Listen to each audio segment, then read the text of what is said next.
भारत को security council में जाने से रोकने के लिए ऐसी चाल रची गई चाइना द्वारा जिसको भारत के ही लोगों ने समर्थन दिया। इन तस्वीरों का सच सामने आ गया है, मगर इसके पहले आप बताइए कि इस ट्रेन के बारे में आपने सोचा था कि कोविड में ये कैसे चल रही है। जिन तस्वीरों का एजेंडा बनाया गया उसको खींचने वाले असली रिपोर्टर सामने आए और उन्होंने बताया कि ये तस्वीरें तो 2018 में उनके द्वारा ही खींची गई थी। शशि थरूर कांग्रेस के नेता बताते हैं कि भारत की वजह से चाइना को यूनाइटेड नेशन सिक्योरिटी काउंसिल में सीट मिली और आज के समय चाइना ही भारत का सबसे बड़ा रोड़ा बना है जो भारत के परमानेंट मेंबरशिप में हमेशा वीटो लगा देता है। पूरे विश्व को पता है कि कोरोना फैलाया चाइना ने और वैक्सीन पहुंचाई भारत ने। इस वैक्सीन को रोकना जरूरी हो गया था चाइना के लिए। यह खबर है 20 जनवरी 2021 की। फ्रांस के अंदर खबर छपती है कि भारत ही फार्मेसी ऑफ द वर्ल्ड बनता जा रहा है। जिस दिन यह खबर छपी थी उस दिन तक देखा जाए तो भारत एक प्रकार से कोविड से उबर चुका था और उसके केस कम से कम होते ही जा रहे थे, मतलब कोविड खत्म। पहली बात भारत की ख्याति बढ़ रही थी, दूसरी बात भारत को इससे कोई फर्क नहीं पड़ा था।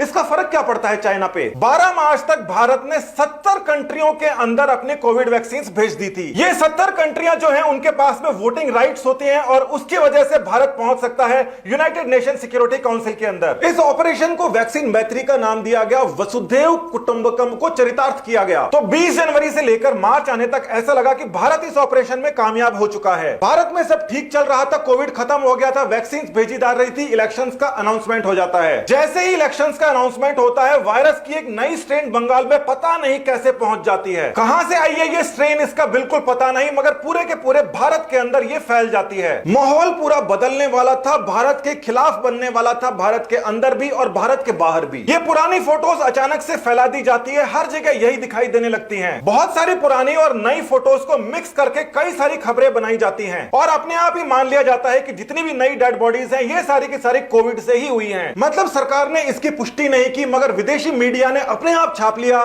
कि ये सारी की सारी बॉडीज कोविड वाली हैं। भारत के अंदर स्थिति खराब हो चुकी है। चाइना का अखबार है साउथ चाइना मॉर्निंग पोस्ट, ये जबरदस्ती कंफर्म कर देता है कि जितनी भी बॉडीज गंगा के अंदर पाई जा रही हैं वो सारी की सारी कोविड विक्टिम्स हैं। और ये जो फोटोज यहां पर यूज की जा रही हैं, आपको पता है पुरानी फोटोज है, किसी के ऊपर भी मास्क नहीं है, पीपी किट नहीं है। ये तक झूठ बोल दी जाती है कि मनोज कुमार सिंह के नाम का एक ऑफिशियल है जिसने इस बात को कंफर्म किया है। इस पूरे के पूरे आर्टिकल के अंदर आप देख लीजिए, जिस लेटर का जिक्र कर रहे हैं कि मनोज कुमार सिंह द्वारा लिखा गया है, वो लेटर इस पूरी की पूरी पोस्ट के अंदर इन्होंने नहीं लगाया क्योंकि ऐसा कोई लेटर था ही नहीं। जबरदस्ती इनको प्रूव करना था ये सारी बॉडीज कोविड विक्टिम है, इंडिया कोविड की वॉर हार गया है, इंडिया की वैक्सीन मत लो। और साथ ही के अंदर फर्जी अकाउंटों से इस प्रकार की बातों को पिन करना शुरू कर देते हैं कि इसीलिए चाइना के अंदर कोई भी खाने का सामान इंडिया से नहीं आता। अब ऐसी कंट्री से आखिर कोई वैक्सीन क्यों लेगा जहां पर उनके खुद के लोग मर रहे हैं। मगर बात इतनी साधारण नहीं है, जो मैनिपुलेशन है उसको देखिए। यह वीडियो आपको YouTube के ऊपर मिल जाएगा, 2013 का है। उस समय वहां पर मुख्यमंत्री समाजवादी पार्टी के थे और केवल 50 रुपए देकर लाश को ठिकाने लगाने का वहां पर कार्यक्रम चल रहा था। नदी के अंदर लाश फेंकने के लिए वहां के कांस्टेबल तक जाया करते थे साथ साथ में। और ये लाशें कौन से मजहब की थी इसके बारे में कहीं पर कोई रिपोर्ट हो नहीं सकती, आपको पता है। थोड़ा सा ढूंढने पर एक और वीडियो आपको 2015 का मिल जाएगा, उस समय भी समाजवादी पार्टी ही वहां पर थी और सबका मुद्दा यह था कि गंगा के अंदर शव क्यों बहाए जा रहे हैं। और ये जो फोटोज वहां पर दिखाई गई थी, हालांकि मीडिया के अंदर फोटोज नहीं दिखाते, उस समय भी नहीं दिखाया करते थे, मगर तकरीबन ऐसे के ऐसे वीडियोस थे जो इस समय कई सारे यूजर्स एक जगह से दूसरी जगह फैला रहे हैं। थोड़ा बहुत आजू बाजू से जरूर कुछ दिखा दे, मगर वर्ल्ड मीडिया लाशों को, चिताओं को जलते हुए नहीं दिखाती। मगर इस बार इंडिया की जो चिताएं थी, लाशें थी,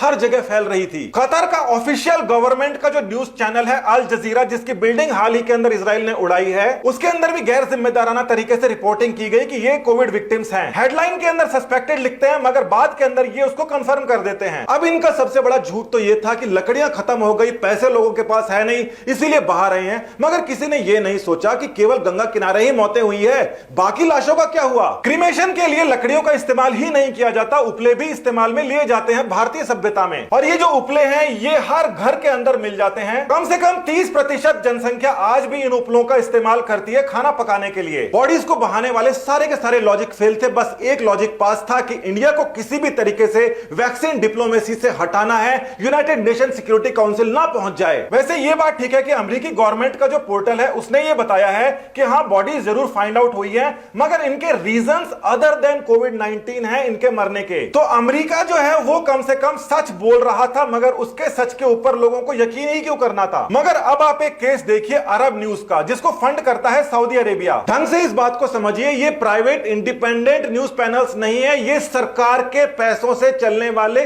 सरकारी मुखपत्र हैं। अब यहां पर ये इंडिया वेरिएंट का नाम जानबूझकर इस्तेमाल कर रहे हैं, जबकि ये चाइना वेरिएंट का करते नहीं है। ये देखिए, यहां पर सर्च किया हमने चाइना वेरिएंट और उस सर्च के अंदर कुछ नहीं निकला, दूसरी खबरें निकलने लग गई। उसके बाद में हमने वुहान वायरस को सर्च करने की कोशिश की तो भी दूसरी अलग अलग खबरें निकलने लगी, क्योंकि इन्होंने वुहान वायरस के नाम से कोई खबर नहीं छापी। यूके वेरिएंट के नाम से भी अरब न्यूज के ऊपर कोई खबर नहीं है। यहां पे अगर कोई खबर है तो केवल और केवल इंडिया वेरिएंट के नाम से खबर है। और इससे बड़ा सबूत आपको क्या चाहिए? भारत को भारत के लोगों से ही बदनाम करवा दो, इंटरनेशनल लेवल पर बदनाम करवा दो, उसकी वैक्सीन डिप्लोमेसी खत्म करवा दो, कैसे भी करके भारत को यूनाइटेड नेशन सिक्योरिटी काउंसिल जाने से रोको। चाइना ने आधिकारिक रूप से जश्न मनाया है अपने रॉकेट के उड़ने का और इंडिया के अंदर चिताओं के जलने का। और ये यहां पर जो चीनी भाषा के अंदर लिखा गया है, समझ लीजिए वहां की सेंट्रल पॉलिटिकल और लीगल अफेयर्स ने इस बात को खुद स्वीकारा है। हर किसी ऐसे वैसे नत्थु खेरे का अकाउंट नहीं है, सेंट्रल लीगल अफेयर्स कमीशन का अकाउंट है, आधिकारिक अकाउंट है। ये खबरें चल रही है कि इंडिया की वैक्सीन डिप्लोमेसी और फॉरेन पॉलिसी फेल हो चुकी है। 23 मार्च को बोला जा रहा था कि इंडिया के अंदर बहुत सारा मेडिकल टूरिज्म आएगा, इंडिया को बहुत फायदा होगा। वहीं पर भारत की विपक्षी पार्टियां भी ये स्वीकार रही हैं, वो ये कह रही हैं कि अगर इसी प्रकार से डेड बॉडीज को हर जगह बहाया जाएगा, दिखाया जाएगा,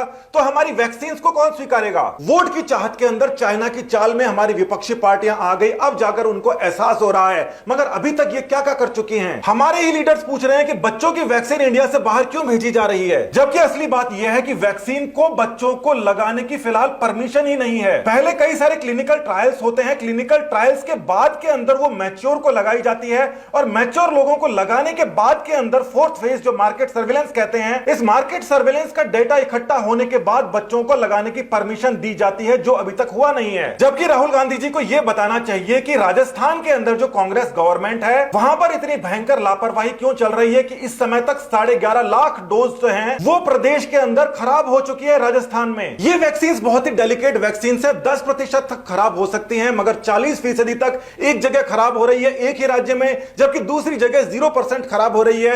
इसका मतलब लापरवाही हो रही है राज्य सरकार के द्वारा। फिर भी बड़ी बात यह है कि विपक्षी पार्टियों को अब समझ आ गई है और वो इस प्रोपेगेंडा से दूरी बना रहे हैं। आपको भी इस प्रोपेगेंडा से बाहर निकल के आना होगा और समझना होगा कि हम बार बार वही गलतियां करते हैं, विदेशी चालों के अंदर फंस जाते हैं और अपने ही देश का नुकसान करते हैं। पार्टीबाजी बाद में कर लेना, जब चुनाव आए उसके पहले देश एकजुट होकर रहना सीखे, यही हमारे लिए अच्छा है। बहुत बहुत धन्यवाद, नमस्कार।